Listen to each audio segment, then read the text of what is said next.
Hello বন্ধুরা, আশা করি সবাই ভালো আছো। পল পল দিল কে পাস গানটা খুব একটা হিট সং, যেটার আমি বাংলায় রিক্রিয়েশন করেছি। কেমন হয়েছে জানিও।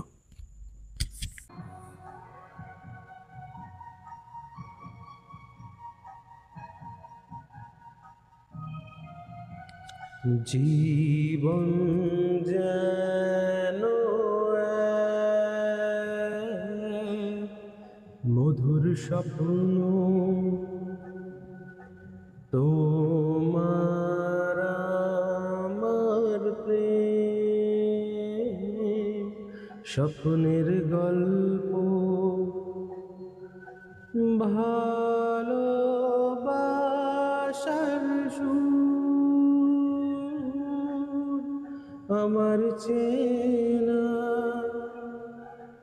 জীবন যেন এক মধুর স্বপ্ন,